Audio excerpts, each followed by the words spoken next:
Hello viewers, आज हैं हम हमारे यूटेट के 2019 वाले पेपर के साथ, जो कि हमारा साइकोलॉजी सब्जेक्ट को ले रहे हैं हम। ठीक है, इसमें देखना क्वेश्चन नंबर फर्स्ट, सीखने के रूप में आकलन सहायता करता है। सीखने के रूप में आकलन किसमें सहायता करेगा? बच्चों के बीच सीखने के लिए सीखने के कौशलों का निर्माण या लेबलिंग के बिना रिपोर्टिंग या बच्चों की तुलना, शिक्षा को शिक्षण अधिगम को संशोधित करने व समीक्षा करने में सहायता करता है, या सीखने के अंतर को जानने में सहायता करना। तो किसमें सहायता करेगा ये करेगा बच्चों के बीच सीखने के लिए सीखने के कौशलों के निर्माण में। ठीक है, उसके बाद देखो क्वेश्चन नंबर टू में है, बच्चों की शिक्षण अधिगम और आकलन तकनीकें सम्मिलित करती है। बच्चों के विचारों की खोज, दैनिक जीवन के अनुभव, वर्तमान समझ का आकलन करने हेतु वर्कशीट। कौन कौन से कथन जो है आपके सत्य हैं? तो पहला, दूसरा, तीसरा, तीनों कथन क्या है आपका? सत्य है। पूर्ण रूप से नेत्रहीन बच्चों को ज्यामितीय विचारों की व्याख्या की जा सकती है मौखिक विवरण और मूर्त अनुभव द्वारा, अमौखिक विवरण और मूर्त अनुभव द्वारा, मौखिक विवरण और अमूर्त अनुभव द्वारा, केवल मौखिक विवरण द्वारा। तो पूर्ण रूप से जो नेत्रहीन बच्चे होंगे आपके, उनको किसे दे सकते हैं अपन? मौखिक विवरण और मूर्त अनुभव द्वारा। ठीक है, ज्यामितीय विचारों को।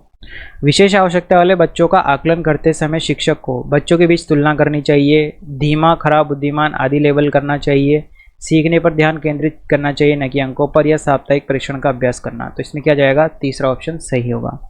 पियाजे के अनुसार बच्चे वस्तुओं के मानसिक निरूपण पर संक्रियाओं को निष्पादित करने की योग्यता की विकास की किस अवस्था में विकसित करते हैं? ये हो गया आपका इंपॉर्टेंट क्वेश्चन। क्यों? क्योंकि जीन पियाजे का क्वेश्चन है। ठीक है, ये जीन पियाजे वाला क्वेश्चन आपको हर पेपर में मिलेगा, इसमें भी आया है। ठीक है, आने वाले में भी आएगा। औपचारिक संक्रियात्मक, मूर्त संक्रियात्मक, संवेदी परक या मूर्त संक्रियात्मक, किसकी बात कर रहा है? मानसिक निरूपण पर संक्रियाओं को निष्पादित करने की योग्यता। तो ये आ जाएगा आपका मूर्त संक्रियात्मक अवस्था, जो कि होगी आपके 7 से 11 वर्ष के लिए। ठीक, उसके बाद ये तो मैं बता ही चुका हूँ आपको। ठीक है, चारों अवस्थाओं के वर्ष। छठा क्वेश्चन देखना, निम्नलिखित में से कौन से कथन अधिगम अक्षम बच्चों के संदर्भ में सही है? इनमें अवधान से जुड़े विकार होंगे, इनमें पेशीय समन्वय तथा हस्त निपुणता अपेक्षाकृत उच्च कोटि का होगा, ये बच्चे मौखिक अनुदेशों को समझने और अनुसरण करने में क्या होंगे? असफल होंगे। तो इसने पूछा है कि इसमें से कौन सा जो है आपका सही होगा। तो इसमें कौन से सही होंगे आपके? पहला और तीसरा कथन जो होगा आपका सही होगा। इंद्रधनुष के रंगों को विबग्योर की तरह याद किया जाता है, यह स्मृति को बढ़ाने की कौन सी तकनीक है? मुख्य शब्द विधि, स्थान विधि, खंडियन विधि या प्रथम अक्षर टेक्निक? तो ये होगी आपके प्रथम अक्षर तकनीक। ठीक है, क्योंकि पहला अक्षर याद रख रहे हैं अपन कैसे? Violet, indigo, blue, green, yellow, orange, red. ठीक है, तो पहला अक्षर याद रख रहे हैं और अपन इससे क्या रख रहे हैं? कलर को याद कर रहे हैं। पर्यावरण को समझने, सविवेक चिंतन तथा किसी चुनौती का सामना होने पर उपलब्ध संसाधनों का प्रभावी ढंग से उपयोग करने की व्यापक क्षमता क्या कहलाएगी? अभिक्षमता, बुद्धि, रुचि या व्यक्तित्व? तो ये कहलाएगी आपकी बुद्धि। ठीक है, क्या कहलाएगी? बुद्धि। इसमें क्या होगा? बुद्धि विवेक के माध्यम से ही मनुष्य विद्यमान संसाधनों का उपयोग क्या कर सकता है? उपयोग करके विकास करता है। पर्यावरण की विभिन्न गतिविधियों को समझने के लिए भी क्या होती है? बुद्धि की आवश्यकता होती है। अभिक्षमता, रुचियां, व्यक्तित्व से पर्यावरण को समझना, सविवेक चिंतन तथा किसी चुनौती का सामना होने पर उपलब्ध संसाधनों का प्रभावी ढंग से उपयोग करना संभव नहीं है अभिव्यक्ति, रुचि और व्यक्तित्व से।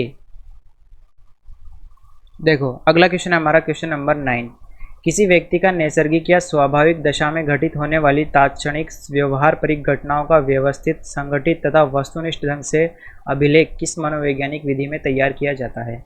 प्रेक्षण, व्यक्तिक अध्ययन, आत्म प्रतिवेदन या साक्षात्कार?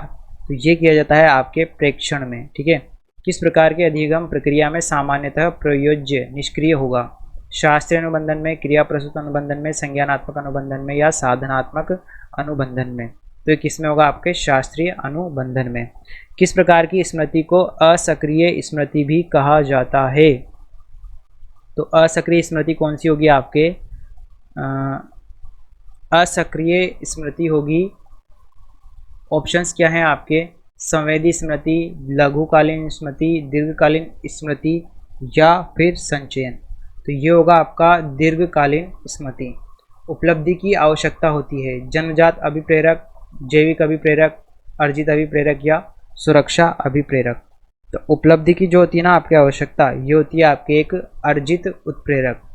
निम्नलिखित में से कौन सा कथन लघुकालीन स्मृति के संदर्भ में क्या है, सही है? इसकी संचयन शक्ति क्या होती है, सीमित होती है। इसकी संचयन शक्ति असीमित होती है। इसकी अधिकतम अवधि 20 से 30 सेकंड होती है। तो इसमें से कौन से कथन जो हैं आपके सत्य होंगे? तो इसमें आपका पहला और तीसरा कथन क्या है, सत्य है। तो क्या जाएगा, फोर्थ आंसर सही है। ठीक है। उसके बाद देखो क्वेश्चन नंबर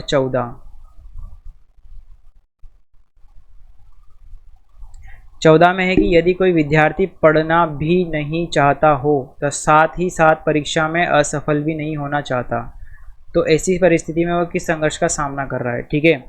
तो वो किसका कर रहा है, परिहार का। इस तरह का एक क्वेश्चन अपन पहले भी कर चुके हैं। ठीक है। तो उपागम तो होती है आपकी पॉजिटिव कंडीशन और परिहार होती है आपकी नेगेटिव कंडीशन। तो वो पढ़ना भी नहीं चाहता और असफल भी नहीं होना चाहता, दोनों ही नेगेटिव है। तो परिहार संघर्ष।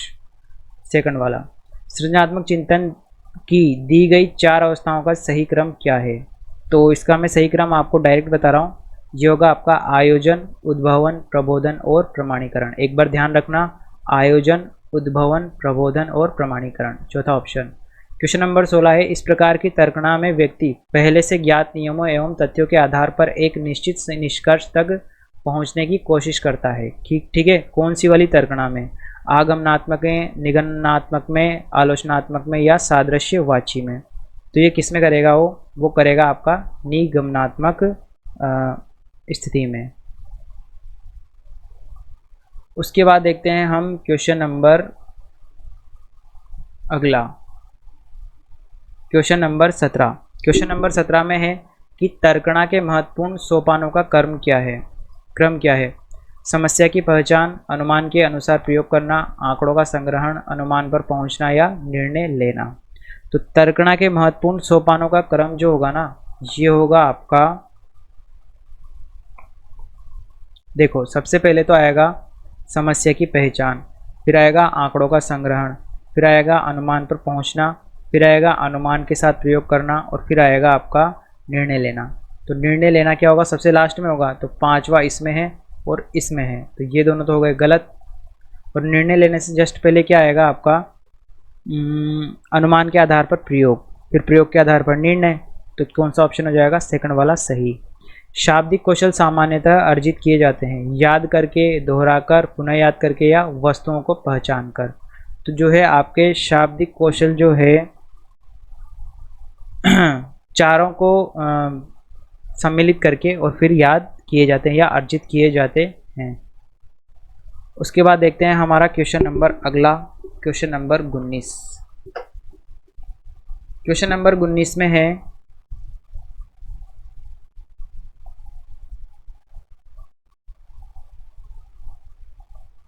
क्वेश्चन नंबर 19 है आपका, लड़कियां मध्य बाल्यावस्था में अधिक महत्व देती है, यहाँ डैश है, और पारिवारिक संबंधों को वहीं लड़के ज़्यादा महत्व देते हैं, सामाजिक किसको?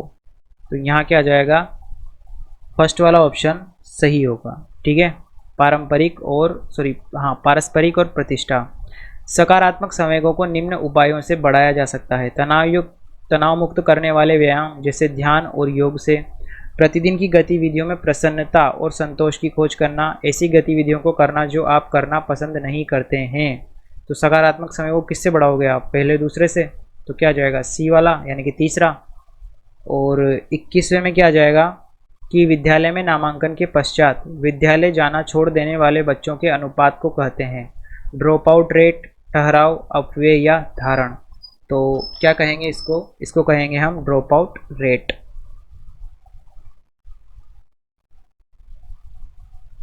अगला है आपका क्वेश्चन नंबर 22। क्वेश्चन नंबर 22 में है कि स्लेनल चार्ट का संबंध किससे है, दृष्टिबाधिता से, श्रवण बाधिता से, अधिगम अक्षमता से या शारीरिक अक्षमता से। तो स्लेनल चार्ट का संबंध होता है आपका दृष्टि बाधिता से। क्वेश्चन नंबर 23 है आपका, विशेष आवश्यकता वाले बच्चों के शिक्षण हेतु मल्टी सेंसरी अप्रोच का क्या किया जाता है, प्रयोग किया जाना चाहिए। मल्टी सेंसरी अप्रोच से तात्पर्य क्या होगा। तो इसमें से कौन सा ऑप्शन सही है आपका, दृश्य, श्रवण, गंध और स्पर्श से। उसके बाद आ जाओ क्वेश्चन नंबर अगला।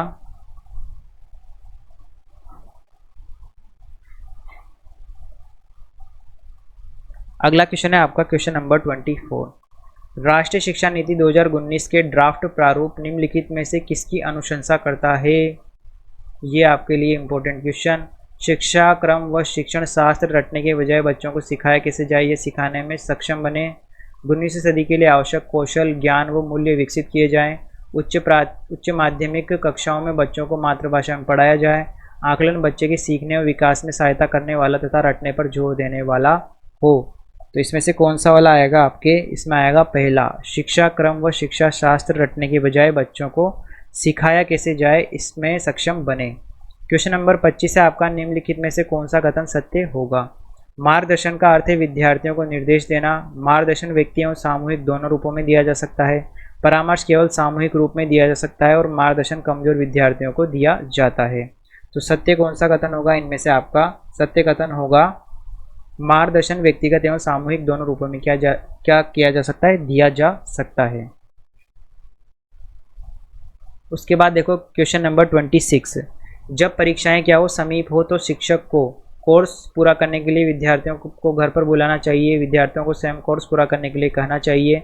विद्यालय में कोर्स पूरा करने के लिए अतिरिक्त समय देना चाहिए। कुछ चयनित प्रश्नों को हल करना चाहिए। तो ये आ जाएगा आपका। विद्यार्थियों में सहयोग की भावना विकसित की जा सकती है। सहयोग पर व्याख्यान द्वारा, समूह कार्य द्वारा, सहयोग पर चित्र दिखाकर या व्यक्तिक सृजनात्मक कार्य द्वारा।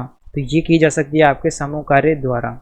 किस प्रकार के प्रश्नों के आधार पर एक शिक्षक को विद्यार्थी के प्रदर्शन को मूल्यांकित करना चाहिए। वस्तुनिष्ठ, निबंध, ये सभी या लघु उत्तरीय।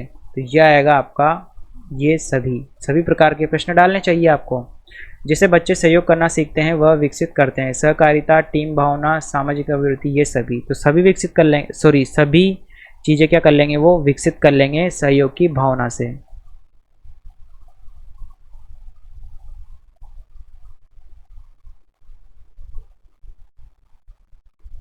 देखो आज का अंतिम क्वेश्चन है, जब कोई विद्यार्थी किसी प्रश्न का उत्तर गलत देता है तो शिक्षक को विद्यार्थियों को गलत देने के लिए दंड देना चाहिए। बिल्कुल नहीं। उत्तर में जो गलती सुधार कर विद्यार्थियों को बता देना चाहिए, ये हो सकता है। उत्तर को विद्यार्थियों को सहायता से सही करना चाहिए, ये भी हो सकता है। उस प्रश्न को छोड़ देना चाहिए, आगे प्रश्न बनना चाहिए, ये भी नहीं। ठीक है, तो गलत देगा उत्तर तो बालक को क्या करना चाहिए, आपको विद्यार्थियों की सहायता से क्या करवाना चाहिए, सही करवाना चाहिए। उनको और पूरक प्रश्न देने चाहिए ताकि वो क्या करें, उसके जवाब को ढूंढने के लिए थोड़े से और तत्पर हो। ठीक है, ये हो गया आपका क्वेश्चन नंबर 30। मिलते हैं नेक्स्ट वीडियो में आगे के क्वेश्चंस के साथ, जो कि होंगे हमारे साइकोलॉजी के ही क्वेश्चन।